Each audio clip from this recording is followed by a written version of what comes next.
नमस्कार विद्यार्थी मित्र, स्वागत आहे तुमचे आपल्या चॅनल स्टडी विथ संकेतवर. आणि आपण आपल्या समानार्थी शब्दाचा भाग 4 बघणार आहोत. हे जी आपली समानार्थी शब्दाची सिरीज आहे ते तुम्हाला येणाऱ्या आगामी पोलीस भरती, तलाठी, वनरक्षक याच्यासाठी अत्यंत उपयुक्त ठरणार आहे. आणि याच्या बाहेर तुमचे समानार्थी शब्द जाणार नाही. बघा, काल आपण ई या शब्दावरील समानार्थी शब्द बघितले होते. आज आपण ऊ या शब्दावर समानार्थी शब्द बघूया. चला तर मग जास्त वेळ वाया न घालवता सुरू करूया आपण आपले शब्द. बघा विद्यार्थी मित्रांनो, मी तुम्हाला हे शब्द माहीत ठेवण्यासाठी अशा काही ट्रिक्स सांगणार आहे ज्या तुम्हाला थोड्याशा आगळ्या वेगळ्या वाटेल, पण मी तुम्हाला हे गॅरंटी देतो की हे ट्रिक ऐकल्यावर तुम्हाला हे शब्द माहीत होणारच होणार. तर बघा, आपला पहिला शब्द आहे उदक. उदक म्हणजे काय? पाणी, जल, जीवन, पय, नीर, तोय आणि अंबू. तर आपल्याला हे माहीत कसं ठेवायचं? बघा, उदक कसं वाटते आपल्याला? बदकसारखं. ठीक आहे. उदक जर उदकचा ऊ जर चेंज केला आणि तिथं ब टाकला तर हे काय होणार? बदक. तर बघा, बदक हे कुठं असते? पाण्यामध्ये. बदक कुठं असते? पाण्यामध्ये. आणि पाण्याला जल म्हणते हे आपल्याला माहीत आहे. आणि जल ही जीवन आहे. आणि जल ही काय आहे? जीवन आहे. ह्या अशा प्रकारे आपण माहीत ठेवू शकतो. बघा, आणि पाणी आपण काय करतो? पितो. म्हणून हे पय जे आहे पितोवरून आठवणी ठेवू शकतो. आता समोरचा शब्द आहे नीर. नीर कसं माहीत ठेवायचं? बघा, नीर याला उलटं केलं तर हे होतं रनिंग, आणि इकडं केलं तर रनिंग. आपण रनिंग करायला जातो, तर रनिंग करून झाल्यावर आपण काय पितो? पाणी. रनिंग केल्यावर आपण थकतो, तर आपण सर्वात आधी काय पितो? पाणी. अशा प्रकारे आपण हे माहीत ठेवू शकतो. त्याच्यानंतर आहे तोय आणि अंबू. अंबू बघा, आपल्याला हे अंबुजा सिमेंटसारखं वाटून राहिलं आहे. अंबुजा सिमेंट. आणि अंबुजा सिमेंटला पक्क करायचं असलं त्याच्यात पाणी टाकाच लागते. तर जेव्हा पाणी टाकू तेव्हा अशी मजबूत होईल. अशा प्रकारे आपण अंबू म्हणजे पाणी माहीत ठेवू शकतो. आणि तोय हे तुम्हाला माहीत ठेवायचं आहे. तर बघा, उदक म्हणजे काय होते? पाणी. आणि जल, जीवन, पय, नीर, तोय, अंबू हे तुम्हाला माहीत झालं. आता शब्द बघूया दुसरा, उजेड. दुसरा शब्द कोणता आहे आपला? उजेड. पहा मित्रांनो, हा तुमचा व्हिडिओ बघून झाला की काय करा, तुम्ही काही वेळाने याला डबल एक स्पीड करून बघा, जेणेकरून तुमचे रिव्हिजन होणार आणि तुम्हाला शब्द नेहमी करत आठवणीत राहणार. आता आपल्याला उजेड बघायचा आहे. बघा, उजेड म्हणजे काय होते? प्रकाश, आलोक आणि तेज. बघ, उजेड म्हणजे प्रकाश तर आपल्याला माहीतच आहे ना? हां, उजेड म्हणजे प्रकाश आपल्याला माहीत आहे. तर आता बघा, आलोक आणि तेज. आलोकचा तेज एवढा आहे की त्याच्या घरी काय पडला आहे? प्रकाश. आलोकचा तेज एवढा आहे की त्याच्या घरी प्रकाश पडला आहे. अशा प्रकारे आपण हे माहीत ठेवू शकतो. आता आपला शब्द आहे तिसरा, उत्कर्ष. बघा, उत्कर्ष हा मुलगा आहे आणि उत्कर्षला कोण आवडते? प्रगती. उत्कर्षला तर प्रगती आवडते, पण प्रगतीला उत्कर्ष आवडत नाही. तर मग उत्कर्ष काय करणार? तिला चढावावर फिरायला घेऊन जाणार. उत्कर्ष काय करणार? तिला चढावावर घेऊन जाणार. आणि जेव्हा उत्कर्षीला चढावावर घेऊन जाणार तेव्हा प्रगतीच्या प्रेमामध्ये काय होणार? वाढ होणार. काय होणार? वाढ होणार, तसेच भरभराट होणार. अशा प्रकारे आपण हा शब्द माहीत ठेवू शकतो. तर आपल्याला माहीत झालं, उत्कर्ष म्हणजे प्रगती, त्याच्यानंतर चढाव व वाढ आणि भरभराट. आता शब्द आहे आपला चौथा, उपवन. उपवन म्हणजे काय होते? बाग, बगीचा, उद्यान, वाटिका. बघा, वन हा मोठा भाग असतो आणि त्याच्यासमोर उप लावलं की हा वनाचा छोटा भाग म्हणजेच बगीचा. तर उपवन म्हणजे काय होते? बाग, बगीचा, उद्यान आणि वाटिका. आता आपण आपला शब्द पाचवा बघूया, उणीव. तर उणीव म्हणजे कमतरता, हे तर आपल्याला माहीतच आहे. उणीव म्हणजे काय होते? कमतरता. आणि इथे बघा, न्यून आणि न्यूनता. समजा आपण एखादी न्यू वस्तू घेतली तर तिला आपण उणीव ठेवणार आहोत का? नाही. अशा प्रकारे आपण हे माहीत ठेवू शकतो. तर आपण एखादी नवीन वस्तू घेतली तर ती आपण उणीव ठेवणार नाही. अशा प्रकारे तुम्ही माहीत करू शकता. त्याच्यानंतर आहे तूट. बघा, आपली एखादी गर्लफ्रेंड आहे, आपण तिला उन्हीमध्ये घुमायला नेला,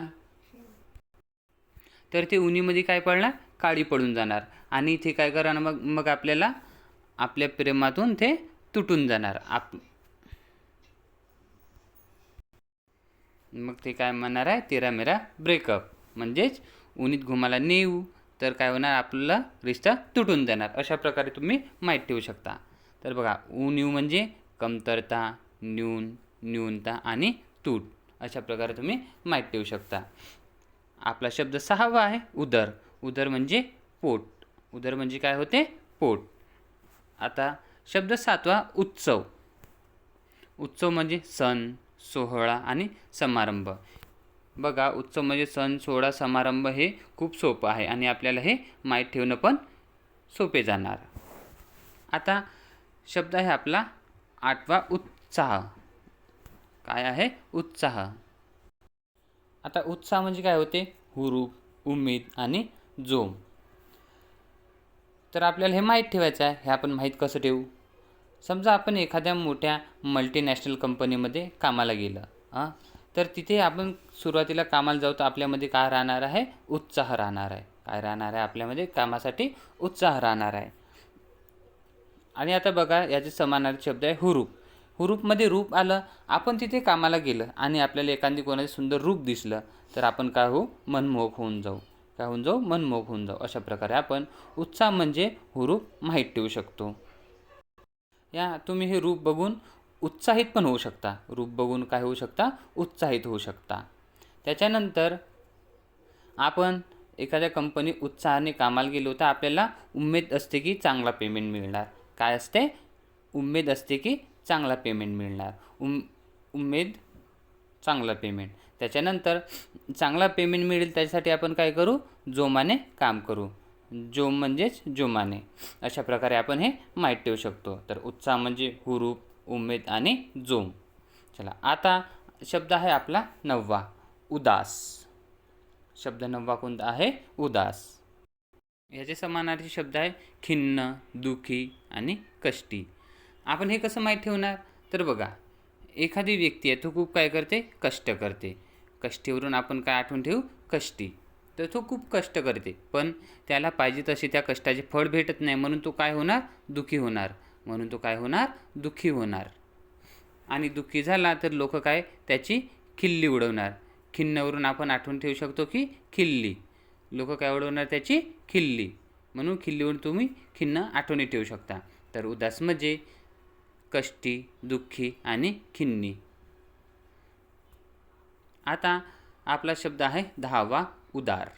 शब्द 10वा कोणता आहे, उदार. त्याची समानार्थी शब्द आहे दानशूर, थोर आणि मनाचा. थोर, मनाचा. उदारचे समानार्थी शब्द दानशूर, थोर, मनाचा. हे आपण कसं माहीत ठेवणार आहे, तर बघा, आपण आपल्या मित्राकडे उधार पैसे मागायला गेलो तर आपला प्रत्येक मित्र आपल्याला उधार देतो का, नाही. सगळे मनाई करतात.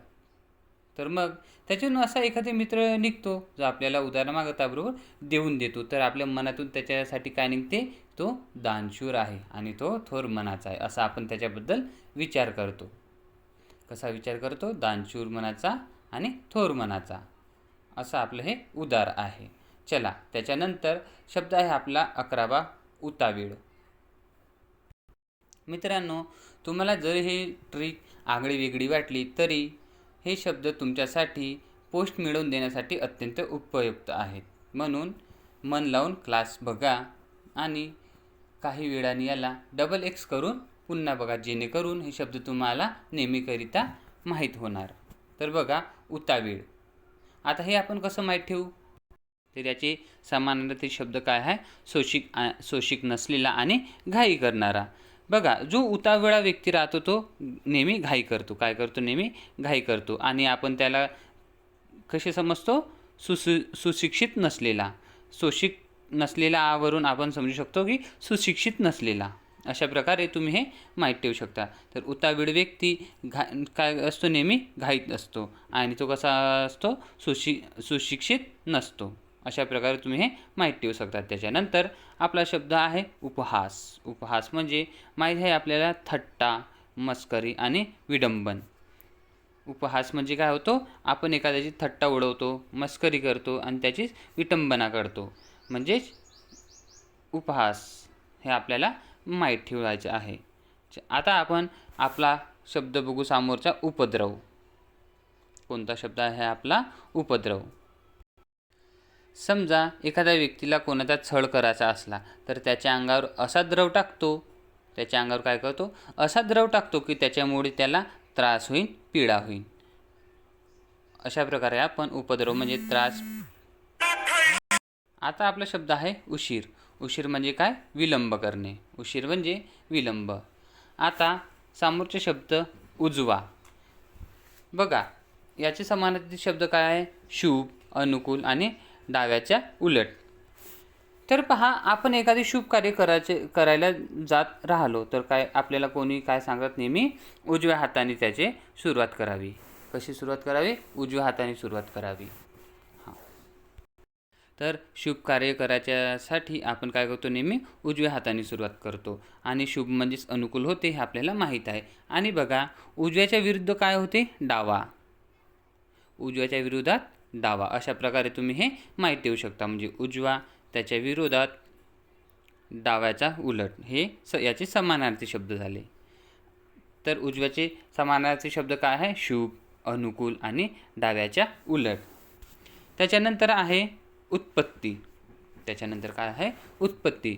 उत्पत्ती म्हणजे निर्मिती, उगम आणि जन्म. हे तर आपल्याला माहीतच आहे. उत्पत्ती म्हणजे काय होते, निर्मिती, उगम आणि जन्म. आता आपला समोरचा शब्द आहे उपकार.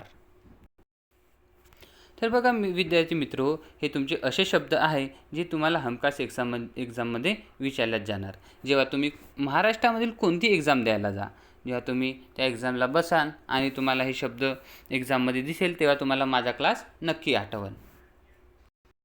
चला, आपला शब्द आहे उपकार. उपकार म्हणजे काय होते, मदत, मेहरबानी आणि कृतज्ञता. तर पहा, आपली समजा एखाद्याने मदत केली, आपली काय केली, मदत केली, तर आपण काय मानतो, त्याची उपकार मानतो, मेहरबानी मानतो.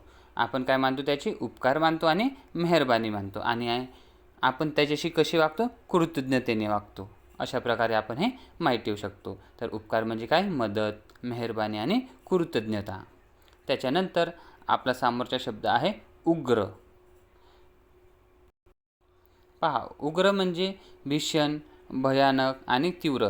हे खूप सोपं आहे मित्रांनो. तुम्ही कुठं पण बघा, तुम्हाला हे शब्द बघायला मिळतातच. म्हणून काय खूप हार्ड आहे नाही माहीत ठेवणं, तर तुम्ही हे सहजपणे माहीत ठेवू शकता. तर उग्र म्हणजे काय होते, भीषण, भयानक आणि तीव्र. चला, तर मग आता समोरच्या शब्दाकडे वळूया. तो आहे आपला उचित. समोरचा शब्द कोणता आहे आपला, उचित. उचित म्हणजे काय होते, एकदम बरोबर. उचित म्हणजे बरोबर आणि बरोबर म्हणजे योग्य.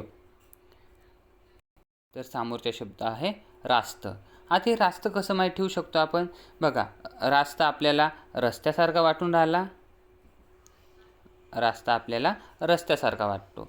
आणि समजा आपण योग्य रस्ता पकडला तेव्हाच आपण आपल्या मंजिलपर्यंत पोचू शकतो आणि आपण सक्सेस होऊ शकतो. अशा प्रकारे आपण रास्त समानार्थी शब्द उचित. तर रास्ता आपण हा रस्त्यासारखा समजून आपण याचे समानार्थी शब्द उचित समजू शकतो. आता आहे साजेसे. तर उचित म्हणजे साजेसे तुम्ही माहीत ठेवा. आता आपला शेवटचा शब्द आहे उपदेश. उपदेश म्हणजे सल्ला, बोध आणि मार्गदर्शन. आपण हे माहीत कशी ठेवणार, तर बघा बोध म्हणजे बुद्ध. आणि बुद्धांनी जेव्हा बोधगयामध्ये आपले उपदेश दिले, बुद्धांनी काय केले, बोधगयामध्ये आपले उपदेश दिले, त्याच्यासोबत लोकांचे चांगले मार्गदर्शन केले. बुद्धांनी काय केले, लोकांचे चांगले मार्गदर्शन केले. आणि ते बुद्धांचा सल्ला ऐकून काय झाले, ते यशस्वी झाले. अशा प्रकारे आपण हे माहीत ठेवू शकतो. तर उपदेश म्हणजे सल्ला, बोध आणि मार्गदर्शन. तर इथे आपले आजचे समानार्थी शब्द संपलेले आहे. आणि मी आशा करतो की तुम्हाला माझा क्लास आवडला असेल. तर चॅनलला लाईक आणि सबस्क्राईब नक्की करा. आणि आता आपण समोरचे शब्द लवकरच घेऊन येऊ.